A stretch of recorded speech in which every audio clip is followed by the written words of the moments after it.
All right, to this conversation now, former President Thabo Mbeki says Eskom managers are to blame for the first load shedding blackout. He says they did not replenish coal supplies. There are also claims that they were cashing in through kickbacks as coal prices skyrocketed after the power utilities' self-created crisis. So let's get a reflection now on someone who might know the situation just a little bit closely. That's Vally Padayachee, energy expert and former Eskom Executive Manager. Vally, thank you so much for your time. I know, of course, we're relying on your own recollection and seeing exactly what's happening here. But what was your reaction when you saw the statement? Very good afternoon, Bongiwe. Happy Workers' Day. Thank you. Same to you, actually. And thank you for coming in. To you and the viewers. Yes, I'm glad to be here. And thanks for inviting me.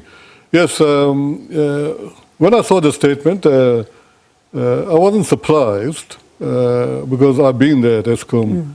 And, of course, I've been at City Power. And I was there right in the thick of things when the first load shedding started in 2008. Actually, I was the acting CEO of City Power at the time when we had the first day of load shedding in South Africa, when we had the call from Eskom to load shed. But just to get back to your question, I wouldn't attribute the total cause of that start of load shedding, which is continuing up to today, to the managers. I think it'll be an unfair statement.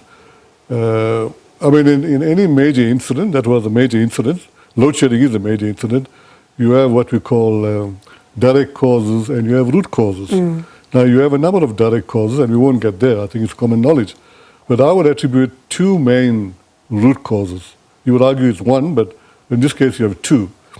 So I would say that underpinning the direct causes would be let's call it leadership challenges, poor leadership. That's at management level, right up to the top, executive board level at the time. But the second root cause, which you must not forget, and I was at Eskom at the time, Eskom had informed government that we were running out of capacity. This was around about 98, 99. And hence we need to start planning. And Eskom was very good at it. Over the years, I mean, over 100 years, they've been doing that.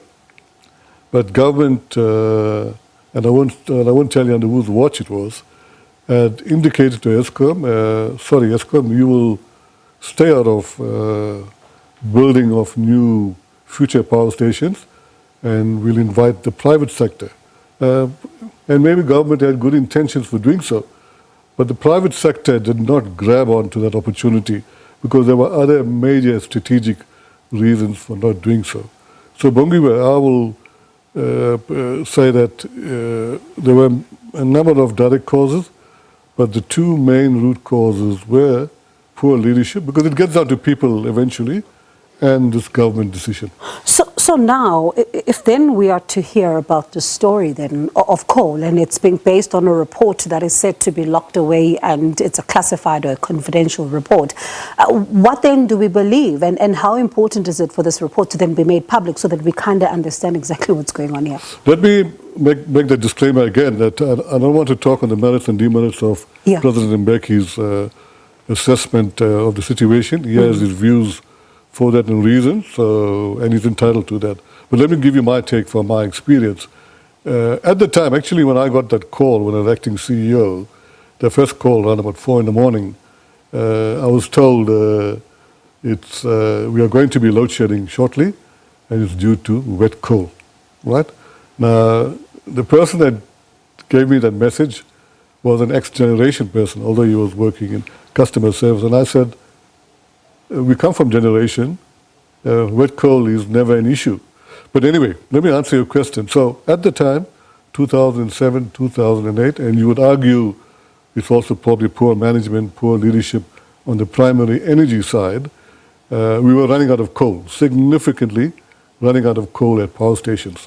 And generally at power stations, you generally plan, Eskom, with 20 days of stock. And we went to a stage where we were kind of just in time. We had no days of stock, and we were just getting them to via trucks and into the bunkers. So that's the first significant risk. And the other one is you get wet coal. Wet coal is, they get wet, rain, etc. But when you have this 20 days of cushion, those things get dried. And of course, you cannot have wet coal into your operations. So at that time, and maybe just to make one more statement, load shedding, which is attributable to poor grid stability, right, is a cause of two. There are two main causes: lack of energy capacity, which is your grid and infrastructure, breakdowns, etc., which were significant at the time, and the other one is energy. And energy we get through coal, and hence I make the point that if you have wet coal and lack of coal, you have no energy. So if then, fast forward to 2024, and we're also seeing what's coming out from Parliament, for example, from the SIU, alluding to the fact that there's also sometimes a mix of coal, and they, of course, claims even around corruption as well, and we're still seeing exactly what's also going on with around these corruption allegations. You were there, Vally. What is stopping us as a country from dealing with the issues of corruption when it comes to some of what we're seeing relating to load shedding? Well, let me answer that. I think it's factual that the Zondo Commission has revealed a number of corruptible activities through the state capture. And I guess the next stage is prosecution. Yeah. So I guess, and I'm sure the NPA is working on that. So, and I don't believe corruption is totally eradicated now. And I think it's come down, significantly. But I think there are elements of corruption. Is it systems problems, or what is it? What is at the heart of it? What is making it so difficult, just apart from the layer of prosecutions? Are the systems not in place in such a way that they can curb it, or is it because where, there would be people who are operating the systems, they're susceptible to corruption? Well, if you look at what the Zondo Commission had revealed and all of that, corruption at one time was endemic. Yeah. It was ingrained in the system, in the DNA of Eskom. And that's why I say it's still there now. Although I know from the near-com structures and the state security measures, etc., they made significant inroads into that. But in a major company like Eskom, and given the level of corruption that we had, it's I wouldn't say it's completely eradicated.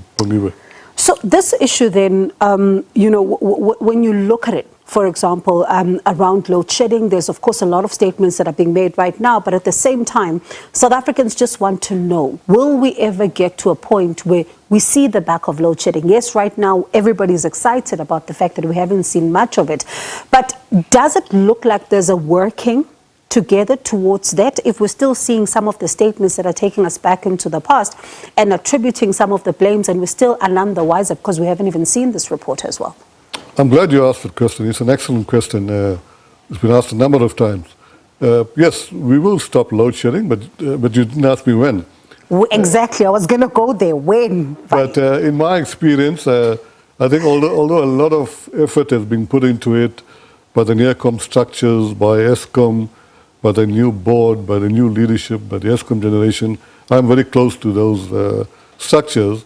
I think a lot is being done. But this is the nature of the beast. We were so damaged by state capture, that's one. The infrastructure is also quite knackered.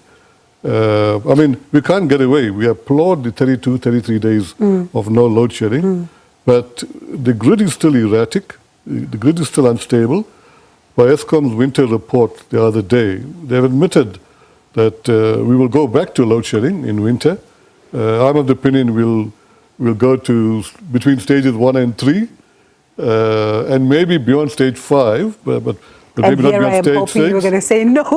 No, I think that's reality, and it could be here for 2 or 3 years, but at lower levels, because there are some, and in fairness to the leadership, there are some unavoidable inherent risks that's beyond the control of Eskom, the ministry, and so on.